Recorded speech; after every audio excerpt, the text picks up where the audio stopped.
Chapter 42. Then he brought me out into the outer court by the way toward the north, and he brought me into the chamber which was opposite the separating courtyard, and which was opposite the building toward the north.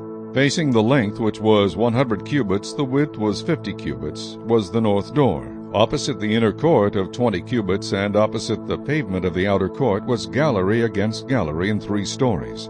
In front of the chambers toward the inside was a walk 10 cubits wide at a distance of 1 cubit, and their doors faced north.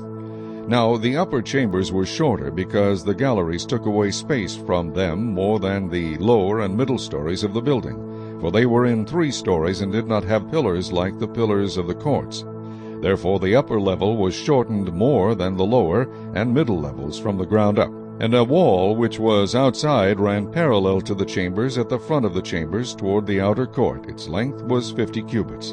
The length of the chambers toward the outer court was 50 cubits, whereas that facing the temple was 100 cubits. At the lower chambers was the entrance on the east side, as one goes into them from the outer court.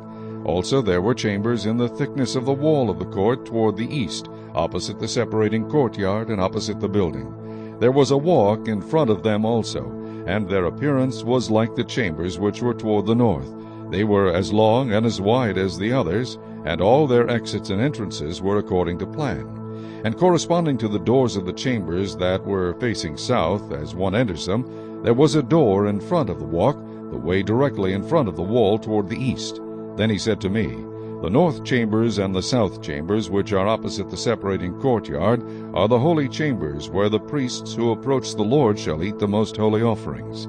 There they shall lay the most holy offerings, the grain offering, the sin offering, and the trespass offering, for the place is holy. When the priests enter them, they shall not go out of the holy chamber into the outer court, but there they shall leave their garments in which they minister, for they are holy. They shall put on other garments, then they may approach that which is for the people. Now when he had finished measuring the inner temple, he brought me out through the gateway that faces toward the east, and measured it all around. He measured the east side with a measuring rod, 500 rods by the measuring rod all around. He measured the north side, 500 rods by the measuring rod all around. He measured the south side, 500 rods by the measuring rod. He came around to the west side and measured 500 rods by the measuring rod. He measured it on the 4 sides. It had a wall all around, 500 cubits long and 500 wide, to separate the holy areas from the common.